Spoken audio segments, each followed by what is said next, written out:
This afternoon I want to talk to you about some bullying prevention strategies that are included, and intervention strategies included in our program, the LNLB Bullying Prevention Program. And we have a booth out here, a display, if you'd like to see the program out there. I'll be glad to talk to you afterwards as well.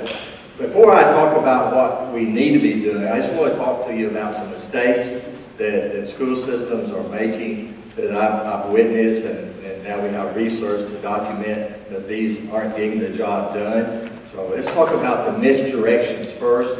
About relying solely on the policy. Oh, we have a policy against that. Doesn't get the job done. Every state now, I think Montana finally came on board, has a state that's a law that says every school must have an anti-bullying policy. Now, what a lot of schools did, they just plug in the word bullying in their harassment policy, got that mandate satisfied, okay? And many times the policies themselves don't include everything that they should have. And we talk about that in our programs. One of the steps that you do, that you take, is to look at your current policy and see if it meets the criteria, the things that we list there. Or they say we have that's dealt with in our student behavior code book, or we have a good discipline plan, and they think that's enough. And that's a mistake, that's what I'm saying to you.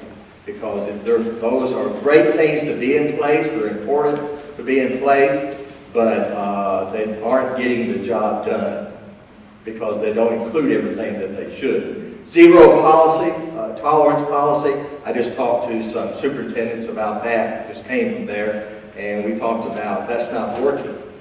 Many times maybe the policy is overused or exaggerated, or it's impossible to enforce because adults only know about 10% of the bullying that's occurring in the schools. That's a rule of thumb, about 10%, because most of it's done away from your eyes and your ears, okay? So, and we also know that a lot of times when bullies come back from suspensions, they're even worse. They accelerate their behavior, they retaliate.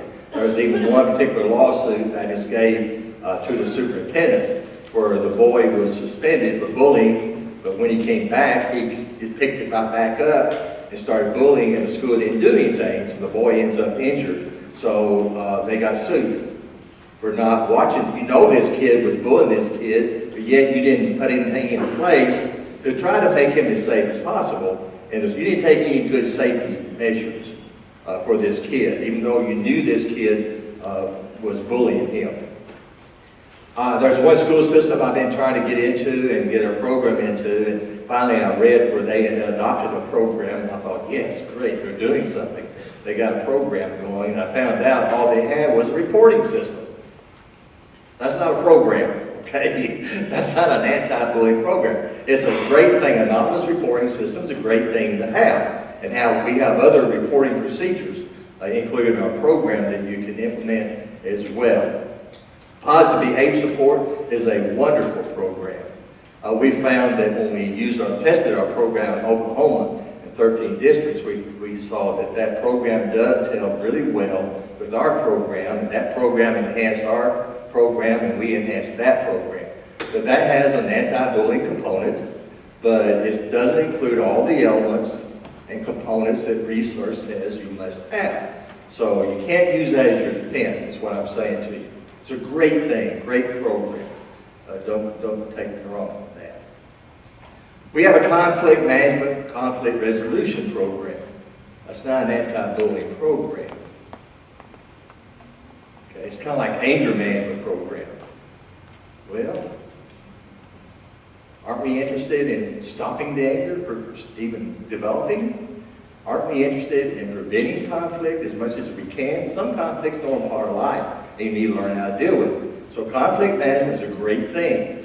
We have some of that built into our program. It's a great thing to teach kids, but that is not, and peer mediation is not an anti-bullying program. Bullies will not mediate. They will not compromise. Bullies always blame the other person. True aggressive bullies. So any anti-bullying expert you talk to would tell you that does not work. Conflict management, peer mediation does not work with bullies. Would it work sometimes? It might in some bullying situations. Okay? It's like some people use what's called an empathy interview, where they have the victim tell the bully how hurt they feel because of the mistreatment. Well, what is it that true bullies want to do? They want to hurt you. Plus, you're re-victimizing the victim. I often discourage having the bully and the victim in the same room. However, there have been times that's worked. Maybe this girl had some feelings with this other girl in the past. Maybe they've been friends. Didn't realize maybe how hurtful. I mean, they know they're hurting her, but they didn't realize how hurtful they were being, and it worked. Again, it's not, character education is a great thing, but it's not an anti-bullying program. I mean, think about it. How long have we had character education in our schools? How long have we had PBIS? And we still have bullying, and it's escalating. So it tells you it's not enough. It's not enough. Social skills curriculum, anger management, only the counselor teaching lessons. I love counselors. They have a real heart for this, and they want to do something. They can't do it. They can't do it. You just can't have one person in the school focusing on this. One school even had just a resource officer teaching lessons. Here, there, occasionally. To stop bullying, you've got to change the climate and the culture of the school over time. This has been happening so long, kids tell me it's a constant It's just something that happens at school. Okay? You got to change that. They got to look and feel like the whole school is against this bullying. They trust the adults in the school to really care and to want to stop it, and they know how to stop it in a way that won't make it worse for them. You have to create what's called a telling environment, or they're not going to tell you about it. Okay? And that takes time. And you can't change the culture of the school. You can't change the climate and change that kind of thinking with just one person going into classes occasionally teaching about bullying. And there's a lot of content. I mean, I said our lesson plans, we have 30 lesson plans per grade level that can be taught. Okay. And they really match up well with social emotional learning standards as well. We even built in a lot of healthy relationships. What does a healthy relationship look like? So kids will know that they're in an unhealthy relationship, whether it be a friend, a boyfriend, girlfriend, or a spouse later on. We think those things are very important. Piecemeal shot. A lot of times, one-shot effort. Bully-free week. Okay? No name-calling week. We've done our job. No, that's a good thing. Assembly programs. A lot of times I'll be asked to come in and do assembly programs, speak to the parents, do a 1-hour presentation, and they call that a program. It's not a program. You don't implement prevention and intervention strategies. There's a lot of administrative things that need to be in place, a lot of things that need to be done to really reduce and stop this problem. Or they have a unit in the computer lab. All the students take a unit on bullying. It's not a program. Group of students teaching younger students. They think that's an anti-bullying program. It is not. Group treatment classes for kids who are bullies or victims. Anti-bullying program only in the middle school. That's a mistake. Bullying starts around age 3. A lot of times they'll say, now money dictates a lot of things. I realize that. But sometimes they only want to do something in the middle school because that seems to be where the problem's worse. So we're going to let kids go through all this bullying up to middle school. If you are bullied up to the 5th grade, and I meet a lot of kids who are bullied all the way through middle school, if you're bullied all the way up to 5th grade, there's a 30% chance that you're going to be bullied for 5 more years. What grade would that place me in? Freshman, if I do well. Freshman, sophomore year. What age have the school shooters been? Freshmen and sophomores. It's not that high school was so bad. It's just I was bullied all the way through middle school or elementary and middle school. And when I got to the high school, I was hoping it would be better, but it's not. And I'm not going to put up with this for 4 more years. Boom, boom, boom, boom, boom. I could talk to you a lot about the school shooters and why they went there. Or taught in one grade level. Lessons taught only in one grade level. Let's talk about quickly some of the mistakes that I've seen in these lawsuits that personnel have made. One, just ignoring it when they see it, when they hear it. That's a bad mistake. Not providing quality supervision. Supervision has been an issue in almost every lawsuit. And even, I gave the superintendents 15 lawsuit summary. There's hundreds of lawsuits in the United States on bullying. And the parents are being awarded $6 million, $4 million, $3 million. When your kid ends up blind, when your kid ends up, the bully punches the bully punches the boy so hard in the stomach, he develops a blood clot, and that blood clot goes to his spine and explodes, and the boy is paralyzed from the waist down and can't talk. Has to use a computer to communicate. The school resource officer found him in the bathroom having convulsions. Quality supervision. Sometimes, it's a big dilemma for schools. I mean, where do they get the money? How do we supervise all these high-risk areas? Inside the bathroom, nobody there. Inside the locker room, PE class, nobody, no adults in there watching. Down the hall, around the corner, where you go out the back door, no adults down there watching.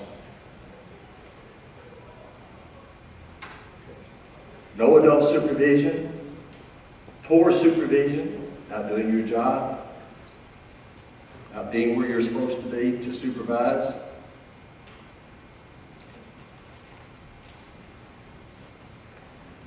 Supervision, critical. Minimizing bullying, one principal said, well, honey, you're a lightweight, she's a heavyweight. One teacher said he saw the girl slamming this girl. Every day this girl walked down the hall, and every time she saw this other girl, she would try to knock her down, and she called her an effing bitch. Every time she saw her.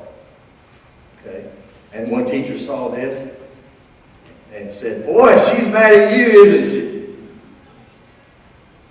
The girl came over to him and said, she's bullying me. Someday she's going to hurt me. 2 weeks later, outside his classroom door, where he was supposed to be and he wasn't, the bully grabs this girl by the hair of the head and slams her head against the floor 7 times, putting her in the hospital. The teacher got sued. The principal got sued for not responding to the report from the girl. The school resource officer got sued because she had told him earlier and he was just too busy playing video games in the library. The superintendent got sued because the parent had already called the superintendent and said, the school is not responding to my kid, helping my kid, and I worry about my kid. She's going to get hurt. It took 2 weeks for the superintendent to get back to her. Meantime, she was put in the hospital. Okay?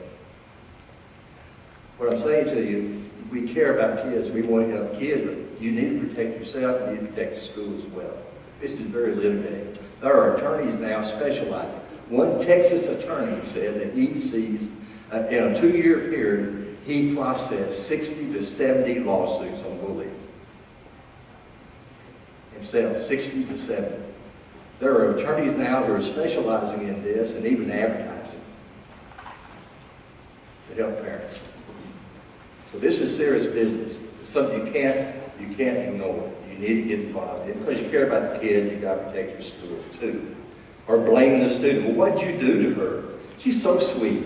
See, girls are very good at making teachers think they're little angels when they can be little devils in the hallway. Okay. So when teachers hear about it, they can't believe it's happening to them. Re-victimizing the victim, I talked about that. One boy said, Dr. Dean, I told him this boy was bullying me, and the teacher just slide the desk over there and say, you guys just work it out. But when you tell you what, when you tell 2 kids like that to work it out, many times what happens, the bully gets stronger and the victim gets weaker. Because you have just re-victimized the victim. Require the victim to change. I trained over 100 people from 100 school districts in Mississippi to implement our program. And after the presentation, the principal came up to me. He says, I think I screwed up. I said, well, what did you do?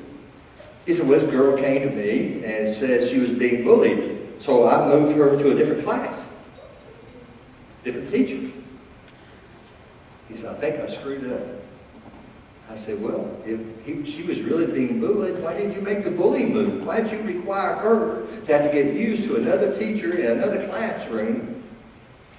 Little girl had spina bifida. Boys would come behind her and smack her behind the head, and other girls as well, taking her in the hospital. The solution to that problem was, make her sit by herself in the back of the room. Hello.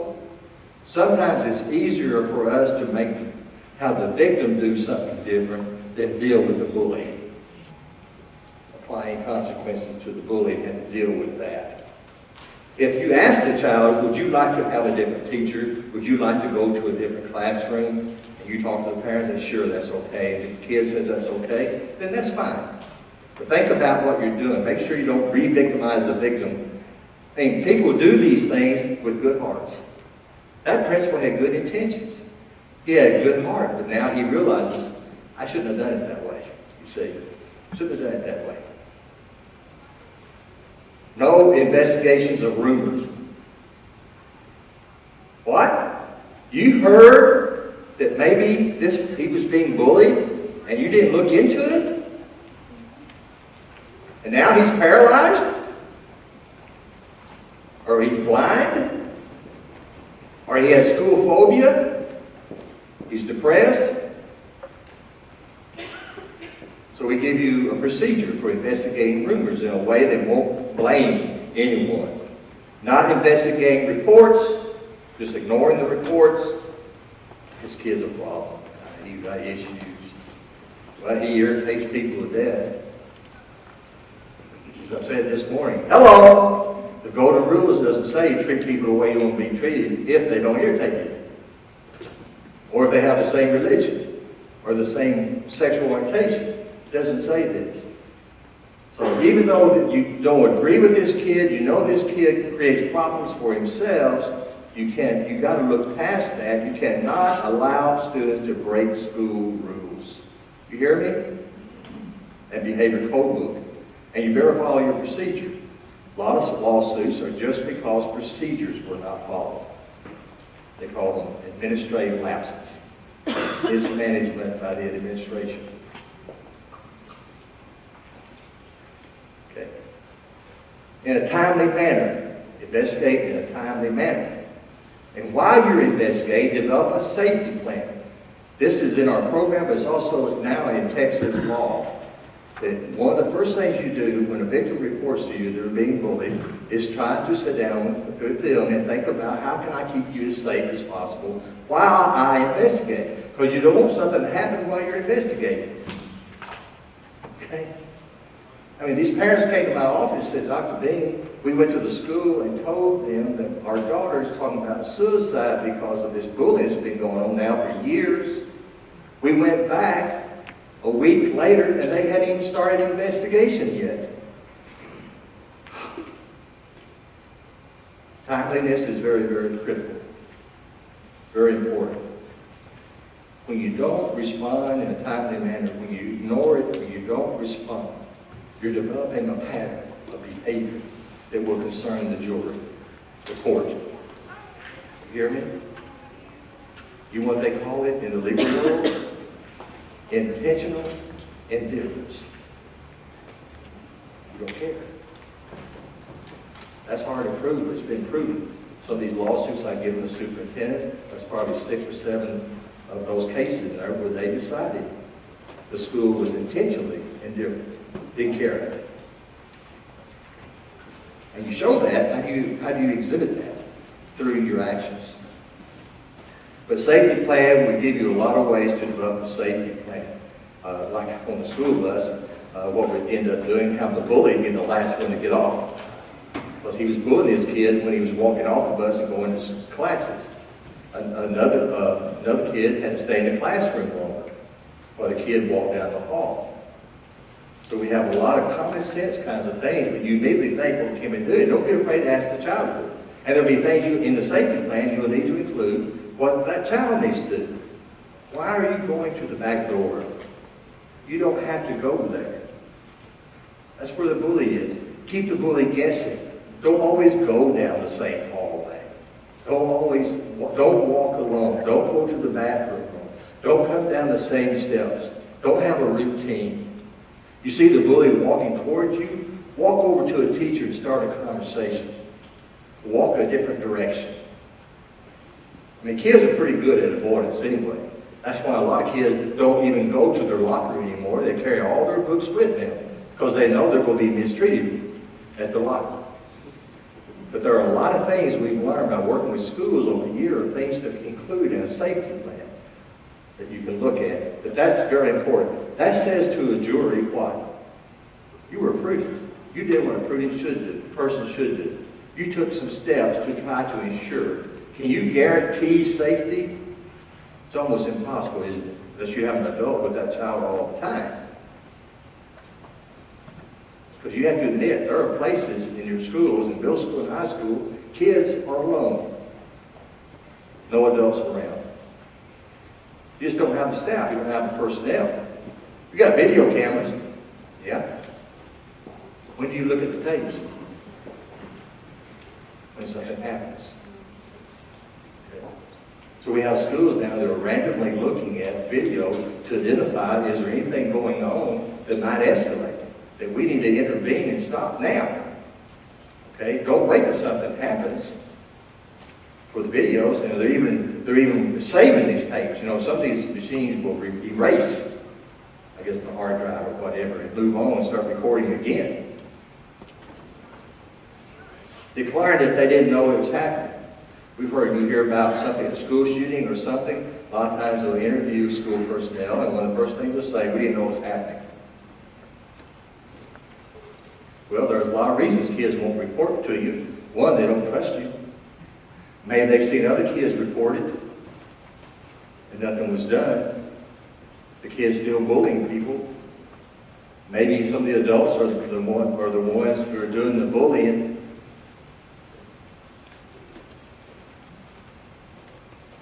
But when you say you don't know, that also says what? You don't know what's going on in your school? And guess what? I bet there's some people in your school who saw it happening. I bet we can find out who those people are. Who was present? Who was watching when this happened to you? Okay? So even though that's that kind of thing that's said to protect yourselves, that's not always a great thing to say. That doesn't let you off the hook. The kids don't tell you because also they feel shame, they can't stand up for themselves as well. And they feel detected. They're convinced there's something wrong with them. How can so many people be wrong about me? They feel shame about that. And then not monitoring students known to be bullies. One particular lawsuit where this happened, where a kid just wasn't, you just don't watch them. Out on the playground, for example. When I go out and look at playgrounds, sometimes they're huge, like 3 football fields big. And they got 2 adults supervising this playground. And where are they sitting? Where are they? Sitting on a picnic table, talking to each other. Or sitting on the porch, talking to each other. Standing somewhere, talking to each other. Not supervising. Not circulating. Not watching this kid who mistreats people on the playground. Bullying happens on the playground every 7 minutes. I think probably more than that, but that's what some of the research says. Some schools now even have video cameras pointing out to the playground. All right, let's look at classroom strategies. Keep in mind now, when these are from our program, I have 45 minutes with you. Okay, we do 2 day training sometimes. So this is a sampling of strategies. When we develop a program, we're looking at ways to prevent bullying. Also, we want to create a school, create classrooms where everybody has a sense of belonging and acceptance. That was our goal. My background is special education. So I became very interested very early in attitudes toward people with disabilities. And I began to look at how do you promote someone's acceptance? And how do you do that? And if a person is already, somebody's been ostracized or socially rejected and mistreated, how do you turn that around? How can you promote that person's acceptance? And what is it that we might be doing that might encourage that person's mistreatment that we need to stop doing as well? So you're going to see this kind of thing in this. One, again, we have over 30 lesson plans for every grade level. It deals with they're very heavy focus on bullying, including cyberbullying. So we didn't want to deal with anything that you would normally deal with in your curriculum. We wanted the lesson plans to communicate the pain that was caused by bullying. We wanted kids to understand how destructive this was and how it's putting them at risk and their school at risk as well. It includes cyberbullying, it includes characteristics of healthy relationships. The lessons are very interactive, easy to prepare for, very little preparation. You copy handouts that are already given to you. There are short stories, there are poems, there's quotes where the small groups read, answer questions, share, and reflect. There's parent chats. We have our program, I think, has the strongest component for parent education. We think that's extremely important.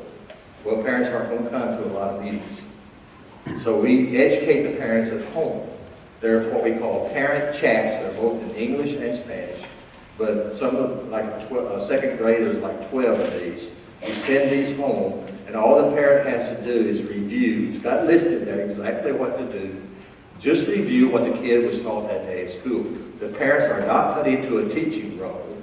They're simply going through these things that they learned that day at school. That reinforces learning in the student, but does what? It also is educating the parent through the back door, hoping to influence their behavior and their home environment.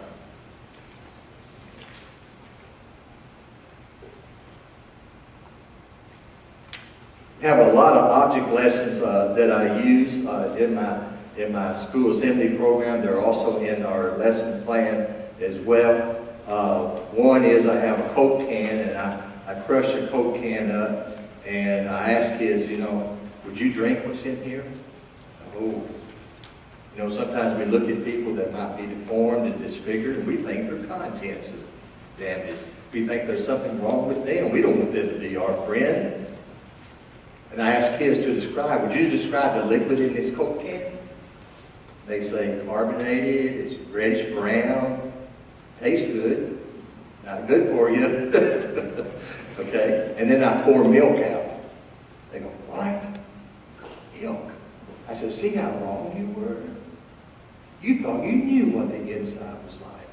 And don't we do that with people as well? So I find that these object lessons and our lesson plans are very, very powerful. Toothpaste, I said, you need to be careful about things you say, because after you say it, you can't take it back. And I squirt toothpaste out into a brush and say, oh, I wish I hadn't done that. Let me see if I can get the toothpaste back in there. Can't do it. That's the way it is. When your words come out of your mouth, you need to think before you say something. You can't put it back into your mouth. Now I take a banana. You need to be careful about what you do, too. And I peel this banana, and I say, oh, I wish I had done that. I'm going to make it normal. So I try to put the peeling back on. I put some sticks through it. I tape it, put some glue on it. And I say, is this banana normal? They go, no. That's what's going to happen to this banana. It's going to turn brown. I said, yeah, the heart of this banana is going to turn brown because I have pierced the heart of this banana. And I talked about the girl who said she had something cold, hard, and dark in her chest. And that was her heart.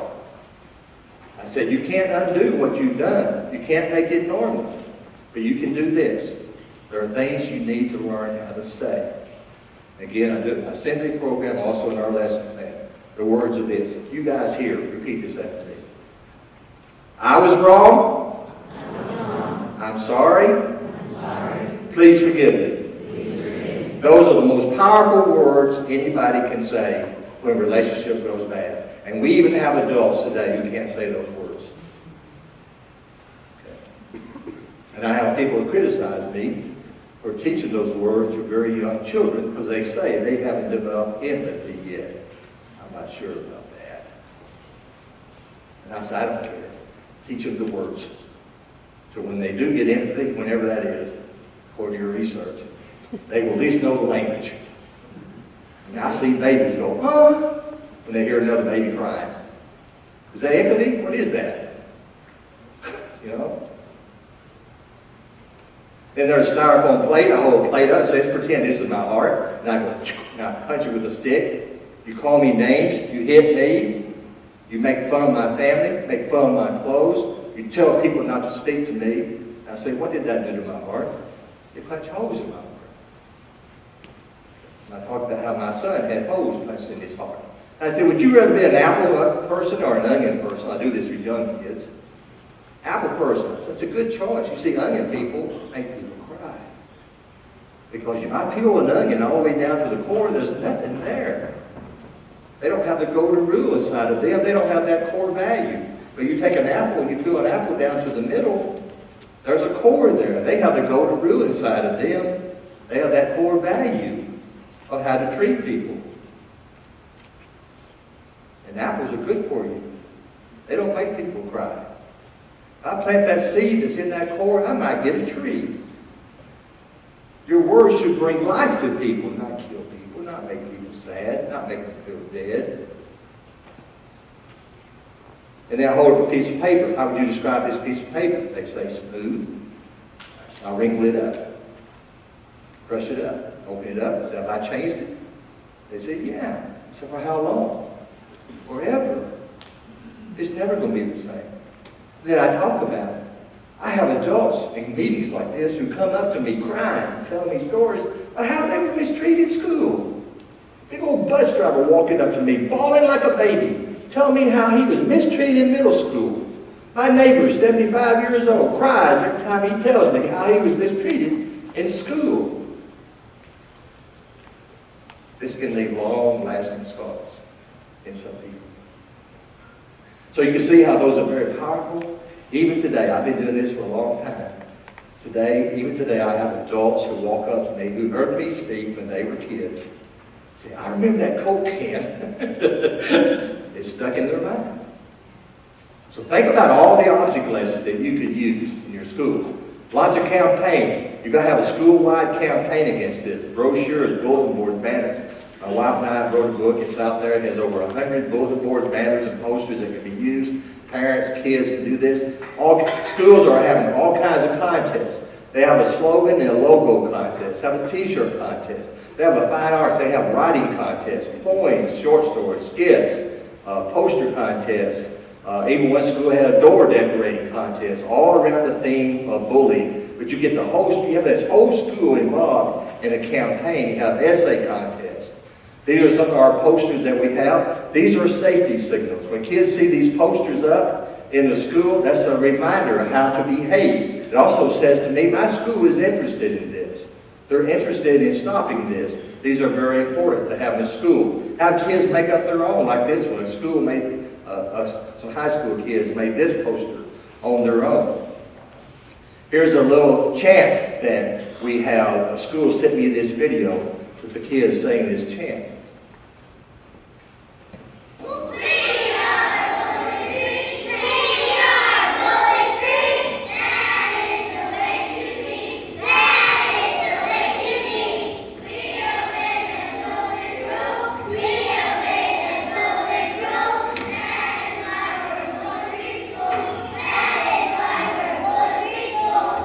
That's in Oklahoma. They're doing a great job there. They had a slogan contest, and somebody came up with bully-free. You plus me equals 100% bully-free. That's what they came up with. They had all the kids go into the cafeteria and sign this slogan, and then they played up in their hallways. But here's another video developed by my local high school to send a message out to their students.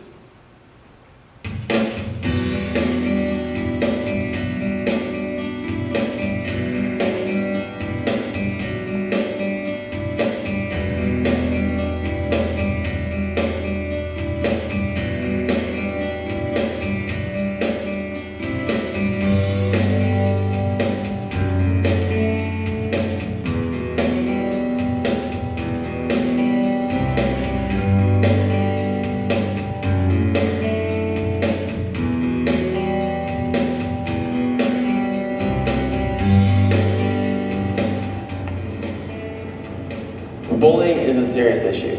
It affects millions of students across the country. If you or someone you know is a victim of bullying, please urge them to seek help or go talk to someone.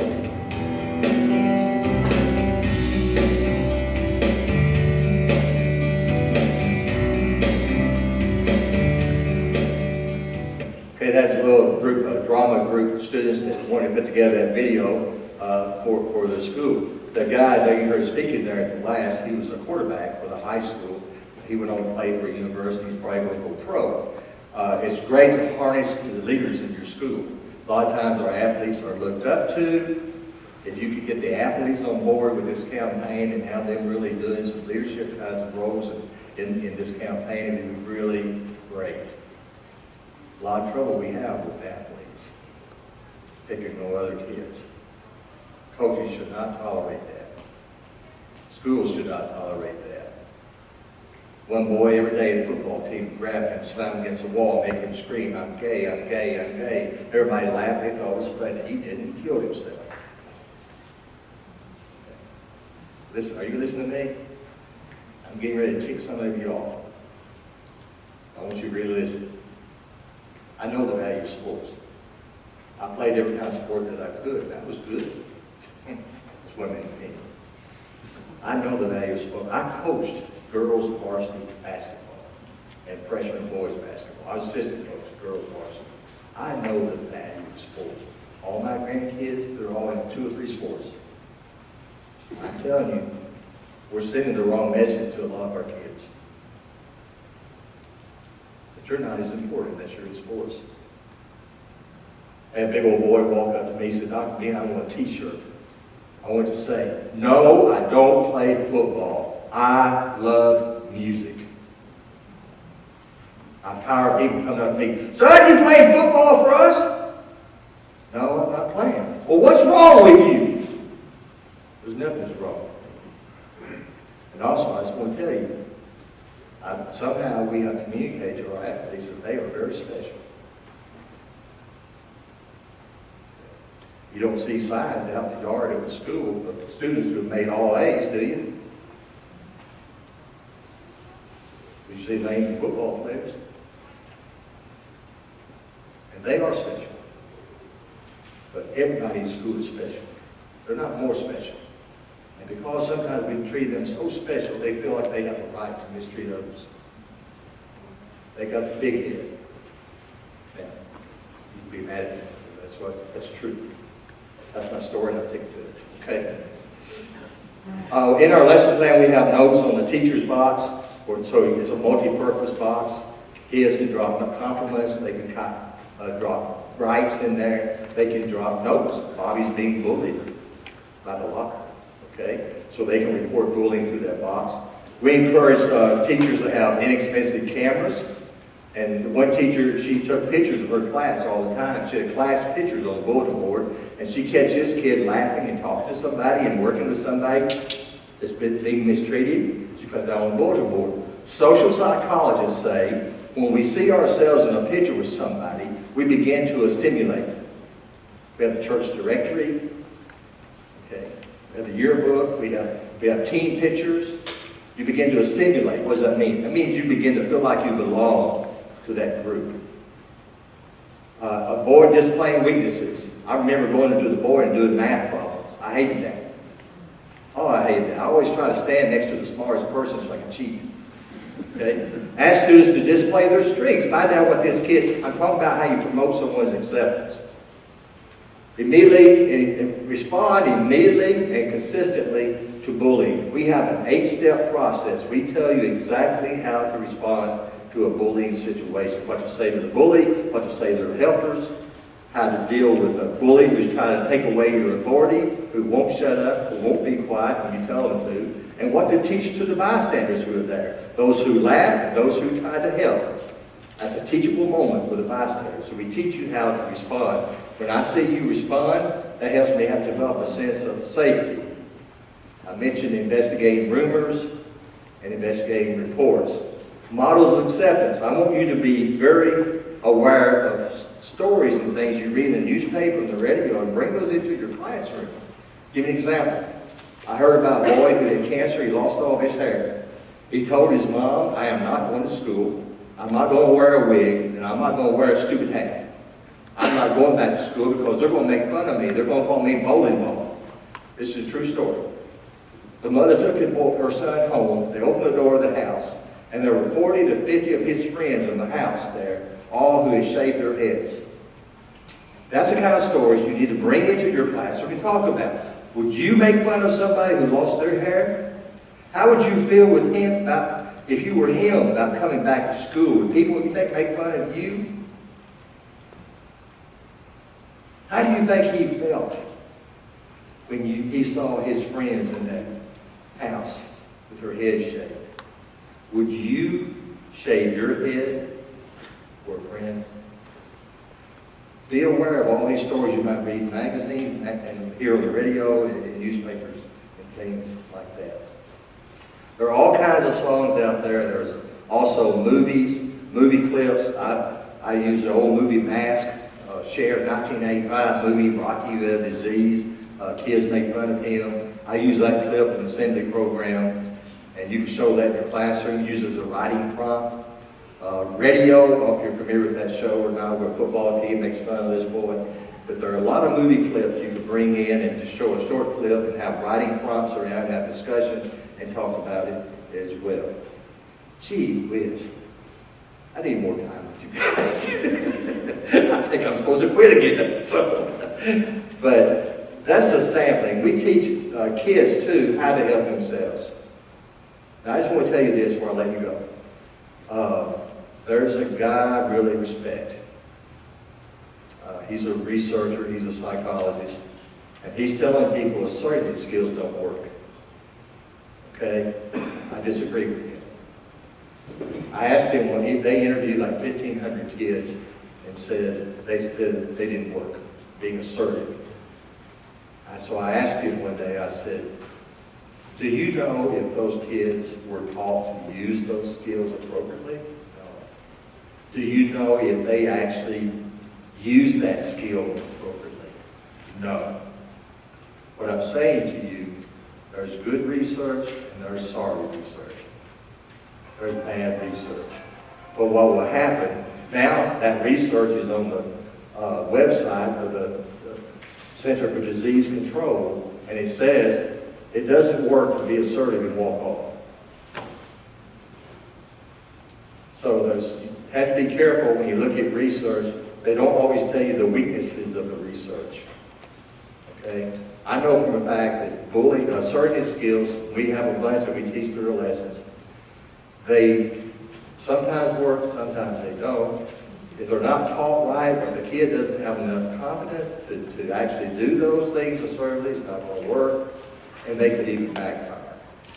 But I had a parent email me with a message, said, thank you for saving my daughter's life. I said, what are you talking about? I mean, I don't even know these people. She said, we went to your website. We got the assertive skills that you have on your website, printed those out. She used some of those, and now she's not being bullied. They worked.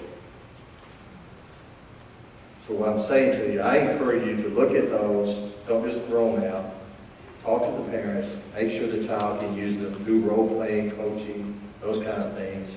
And consider that don't throw them out when you read some research that says they're not effective. Okay. I wish my son was here doing this instead of me.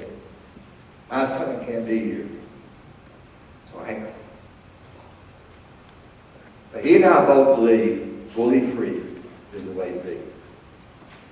How many of you have kids of your own? Give you word of advice from my son. It has nothing to do with what we talk about, yes, so maybe give kids hope. I was worried about my son a lot. He lost 25 pounds. Didn't he lose it?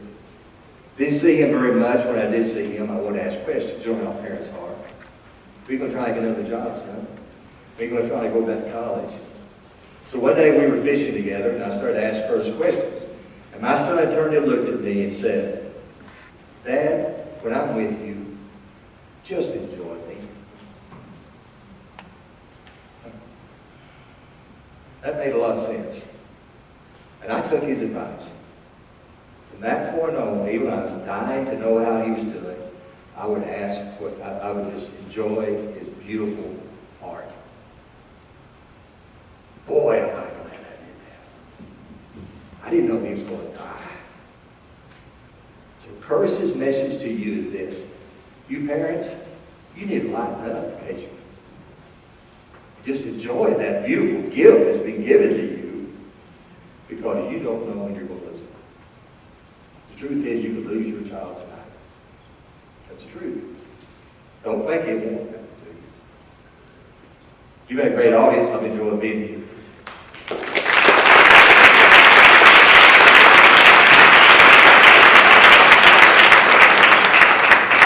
Your handout, I have given you a ton of strategies, even though I didn't talk about them. In your handout is a very complete listing of our strategies. Don't leave. You're gonna miss something.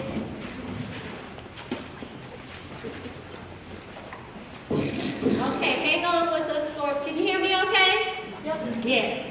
Hang on with us for a few more minutes. I'm gonna help transition you to your next sessions. We also have a fun raffle that's gonna come up in a minute. So, one of the things that Dr. Pearson and her students wanted to ensure for us is that you leave with the most holistic understanding of what social emotional learning is and what bullying is and what it really looks like. And so, in addition to what's been discussed from our keynote speaker today and what you might have heard in other sessions, I'd like to also add a little more to that, hoping that as you go on to your other sessions, you might also keep some of these ideas in mind. But I should probably first introduce myself, right? I'm Imani Bazell. I came here from Champaign, of course, to support Dr. Pearson, and some of you all might remember that we did this last year as well. You might have also seen me in a warm-up suit when I got here this morning. And I'll tell you about that in a minute. So in addition to what you've already heard, I'd like to introduce you to, if you don't have them, a couple of other frames or lenses by which you might look at bullying and bullying prevention that marry well with the SEL lens. Who can remind us real quick what SEL means, social emotional learning means? Come on, one of Dr. Pearson's students. Real quickly, what is that lens? Y'all gonna get a demerit when you go back to class. Mildred, what's that lens? In a nutshell. It is the processes by which your knowledge, your attitudes, really that marry, I like that word, the social and the emotions of children and adults, and how we navigate both in the classroom and society when we deal with crisis, right? And we have to remember these words because they're not just limited to the classroom. So in a nutshell, if you remember those two words, social and emotions, and we have 5 competencies that we can remember. Are we aware of our strengths and weaknesses and self-awareness? Okay, social awareness. Do we know how to get along with others? Okay, relationship skills, responsible decision making, and it's one that I love. And self-management. How do we manage our emotions when we're in a place? Thank you. So we want to keep those things in mind, but a couple of other things. We also want to make sure, as we study and consider bullying, is this idea of being trauma-informed and justice-informed. Who knows what I mean when I say trauma and justice-informed? I I know, you just don't want to say it. Okay. Sam? He thought he was going to hide behind there and he wouldn't get called I up. was hiding. Well, sorry. In a nutshell, what would we mean by a trauma and justice informed lens? So I'm a father, so I can't put anything in a nutshell. If I start talking, we might go into the next week. What I think trauma informed means being aware of the impact of difficult, disturbing events in people's lives, how that has an impact on their psychology, on their emotions, and how they may behave. And I think justice informed means having a lens that allows us to look more deeply into the world and bring a sense of justice, a sense of fairness, a respect for human beings, and to use that as a part of our decision making. Right, that's what informs the way we might see the world, the way we might assess a situation. Mr. Smith will be doing a session after this on the arts at SEL that I promise you will enjoy. And then I also like to add an anti-oppression lens, which marries very nicely with being trauma and justice informed and allowing social emotional understandings to go with an anti-oppression lens. And so what we mean by that is the role that power plays, right, when it comes to issues. So a lot of times you might go to workshops or sessions that are about cultural diversity, cultural relativity is what I like to call them, where everyone wants to say, oh, everybody has a culture. There are all these cultures. Oh, I'm Irish American, or I'm LGBT American, or I'm this American or that American. And while those things might be true, they don't all carry with them this element of power and privilege that we have to keep in mind when we're doing this work together around understanding what bullying is and how to prevent it. Because what we'll do when we often take just the individual approach, we miss out on even being able to name and notice a lot of other bullying that's going on.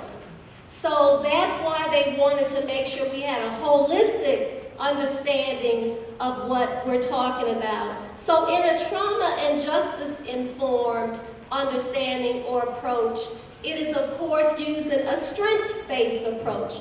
People in education, you know what that means, yes? Strength-based versus deficit-based. Yep, y'all get that, right? Okay, so an example when you are being a helper and you're working with someone who's been traumatized, one of the first things that you would say to this person is, what happened to you? That's kind of different, isn't it? But what that does is open up, it automatically says, it doesn't go the route of blaming the victim. You should have noticed this, you should have done this or that. It says with all your heart, tell me what happened to you. And being asked such a question is very powerful and moving, and having someone's undivided attention in attempting to answer that question is in fact not further victimizing, but begins the empowerment process. Just the other day, I was having a conversation with 3 homeless people in downtown Champaign. And of course, we have all these stereotypes about who homeless people are. I was getting out of my car, and it was cold that morning. And I noticed this police officer walk up to them. And I said to myself, you should stop and just stand there and see what happens. And I did, and the police officer noticed my standing there, and so he left and told them, have a good day. He was actually there to scoop them along. But because I was there to witness, witnessing is a powerful, powerful thing. I see you shaking your head. Many people who are Christians, Catholics, this idea of witnessing is critical. So one of the things we want to make sure we do as much as possible is witness. So I had to get to a meeting, but when I came back to my car, they were still there. So we talked a good 25 minutes, 30 minutes. And they know exactly what's going on. They know the temperature is dropping. They know it's getting colder and colder. And they know that they have mental illness. You all know one of the major reasons for homelessness in this country is what? Mental illness, exactly. So that's how we treat our people who have illness, who have diagnoses. We leave them out on the street to starve and freeze to death. I don't think anybody in this room believes in that. Could you imagine for a moment thinking of that as bullying? Woo. Was that police officer or are police officers bullying people who have no place to go? And they tell them, you know, like when you have a car that's like lights on, okay, you don't have to go home, but you can't stay here, right? That's what they tell homeless people all the time, but the shelters are full. The shelters are full, and these people knew what was wrong. They were on 6 and 8 month waiting lists just to be able to see a psychiatrist again, to get a refill on their medications. 2 of them had literally just gotten out of jail the day before. Because the other way we treat mental illness is by criminalizing it. So people act out these behaviors that they wouldn't be acting out if they had good mental health care. They get thrown in jail. The jailers themselves are sick of it. They don't want it landing in their lap. They aren't prepared to answer those questions, so then they let them back out, and the cycle does continue. Is that not bullying? One of the gentlemen opened his jacket to show me, and under his jacket he had a big bottle of alcohol, and he said, I know I need my medication, but all I can do is self-medicate. He even knew the language that mental health workers use. He knew he was self-medicating, but that was all he could do. So why I came in a warm-up suit this morning might interest you. Yesterday, when I was driving, I was at a stop sign, and I saw these 2 women who were struggling, like they were fighting, and one of them was being much more belligerent. Well, I know Sam hates to hear this, but of course I stopped. And I sort of yelled out, is everything okay? And, you know, the one who was more belligerent, bitch, it ain't none of your business. You need to go on. And so, of course, that made me put my car in park and get out of the car. And begin to sell wolf tickets, hoping she wouldn't try to cash any of them in because she would have kicked my ass. But I'm pretty good at selling wolf tickets. And I knew something was wrong, and she was high. She was belligerent and she was high. It was actually her cousin who was trying to get her to stop acting up on the street. So I lived in that neighborhood, and I got her to chill, got the cousin to recommit to helping her cousin, and told the cousin, listen, I miss Imani. You know my house, right? You know where I live. She said, yes, I know where you live. Did they come knocking at my door last night? Yes. Was I supposed to be getting ready for this morning? Yes. Luckily, I at least had my clothes ironed. So I actually ended up all night with a heroin addict in my house, who was on the verge of agreeing to go into detox. But some of these things you can't leave. So it made me late. But I know Mildred forgives me, and I know I was doing the right thing, because she's now in detox as we speak. I think she was bullied her whole life. When she got a chance to tell her story, So these people who we look down on and say, oh, they're alcoholics, they're drugs, they're crack addicts, they're heroin addicts, everybody has a story to tell. And tell me some of the things that I bet you already know she told me. Give me a couple of the issues. What did she say happened to her? What kind of trauma? Tell me one thing that happened to her. She has experienced sexual abuse as a child. Very good. What else had happened to her? She grew up around addiction, and addicted people can't help other people, can they? What else happened to her as she got a little older and tried to get out of the house? Of course, jobless, had no skills, but it also made her good eating for predators, right?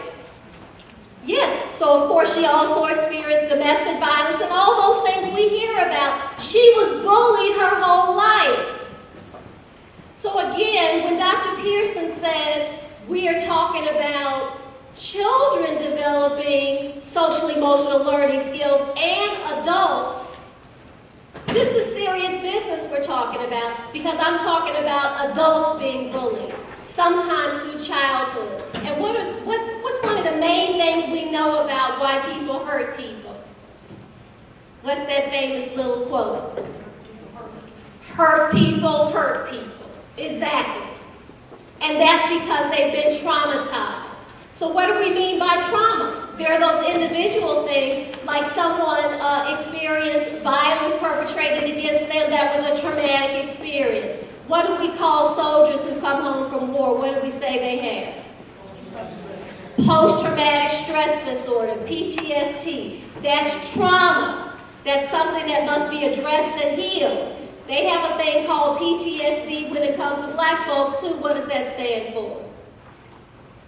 You know, post-traumatic slavery disorder. It's about trauma. We call that historical trauma. So write that down. There may be individual acts of trauma that happen to people, from bullying to whatever, but there's this thing called historical trauma that becomes generational. So keep that in mind when you're in your sessions. Since how is sexual assault not bullying? That's bullying, right? Sexual assault, sexual harassment goes on every day, all day. When I was in the 6th grade, I transferred to another school in the middle of the school year. Every day, I want to tell you the truth, at 11 years old, I believed I was going to be raped that day. Every single day. Because this boy who sat across from me was so lewd and obnoxious to me, and drew lewd pictures and showed them to me, and made lewd hand gestures all day to let me know, after school today, it might be it. You're going to wait for the... We're going to wait for the drawing and we're going to go. Okay, you got to be in here. You got to be here to get the drawing. So keep these things in mind. One more thing I want you to keep in mind about bullying is there's such a thing as state-sponsored bullying. Think about what you've been seeing on the news every day for the past 3 or 4 weeks. Think about Ferguson. Think about Walmart. Think about New York. Is that not bullying?